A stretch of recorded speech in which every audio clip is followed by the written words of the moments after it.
exposição foi criar como se fosse um resumo da trajetória do Bandeira, né? Então ela é uma exposição que está organizada de forma cronológica, ou aproximadamente cronológica, com cerca de 60 obras, tentando mostrar um pouco como a pintura dele foi mudando, como ele vai incorporando novas descobertas no trabalho. E é interessante porque é muito sutil essa passagem de um trabalho para o outro, de uma, vamos dizer assim, fase para outra. Não existem fases estanques.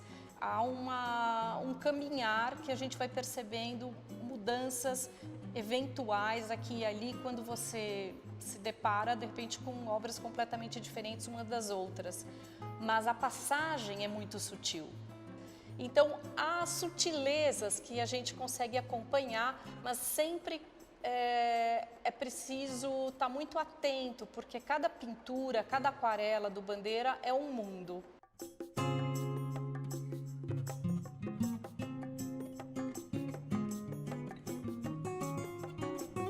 O Antônio Bandeira foi um artista cearense, nascido numa família com 14 irmãos. Ele foi para o Rio de Janeiro em 1945 e em seguida ele ganhou uma bolsa do governo francês. Chegou em Paris logo depois da guerra, em 1946. Ele chegou no momento que Paris estava bastante devastado. Inicialmente, em Paris, ele fazia obras bastante pequenas, né, ou obras pequenas mesmo, porque ele morava num espaço muito pequeno. Então ele trabalhava muito sobre papel nesse início, com aquarela, de fato em pequenos formatos.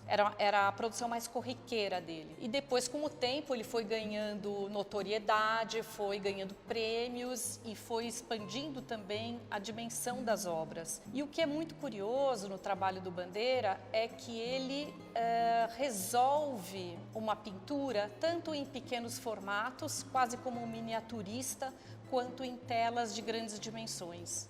Soluções que ele lida, com as quais ele trabalha, as estratégias que ele utiliza, elas são muitas vezes recorrentes tanto num pequeno formato quanto em grandes dimensões.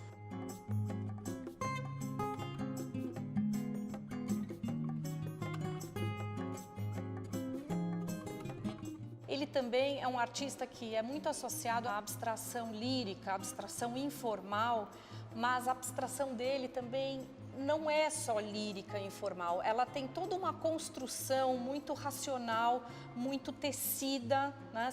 Ele trabalha sempre com muitas camadas de linhas horizontais e verticais, mesmo quando ele espirra tinta na tela, é uma espirrada bem controlada. Então ele também é um abstracionista singular nesse sentido, que ele tem uma tela muito construída, tem espaços muito construídos e ao mesmo tempo muito livres, quer dizer, ele trabalha com liberdade em cima da construção.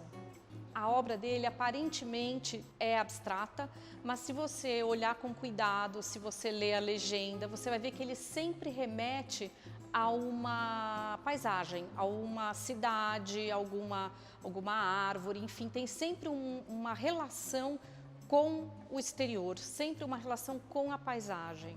O Bandeira sempre concentra bem no meio da pintura o foco para onde a gente tem que olhar, enfim, a estrutura é muito fechada, né? No sentido de que ele cria uma densidade muito diferente, muito mais extensa no meio da pintura. Ele realmente tinha um trabalho muito metódico, bastante concentrado, embora pareça muitas vezes que a gente vê uma pintura que parece uma explosão, são explosões controladas. E isso é muito interessante a gente perceber à medida que a gente vai entrando na obra e investigando e tendo a paciência de descobrir essas camadas e os procedimentos dele na pintura. Ele viu muito da produção europeia no pós-guerra, né? Isso certamente foi muito forte na formação dele, mas essa experimentação que ele tem, quer dizer, obras que ele carimba qualquer pedaço de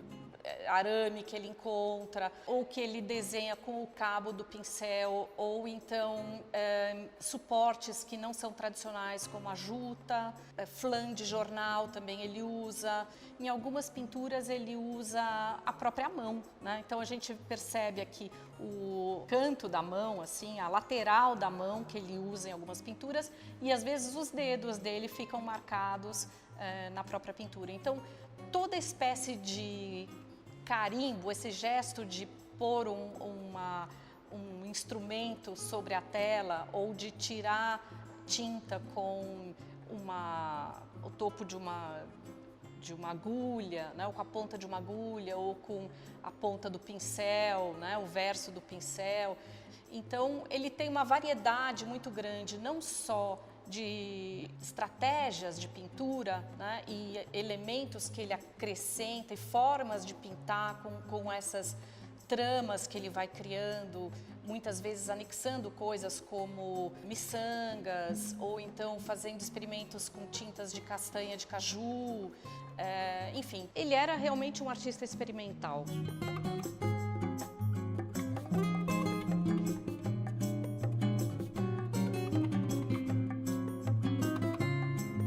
O fato do Bandeira estar no MAM de São Paulo nesse momento é muito interessante, porque retoma também toda uma relação que o Bandeira teve com o Museu de Arte Moderna, não o atual, mas o antigo Museu de Arte Moderna, onde ele fez diversas exposições, participou das bienais de São Paulo que eram organizadas pelo antigo MAM. Então tem toda uma história que torna esse momento, quer dizer, essa exposição no Museu de Arte Moderna, vamos dizer assim, quase um momento saudosista, né, do MAM, de recontar ou de recapitular uma história de uma instituição com um artista.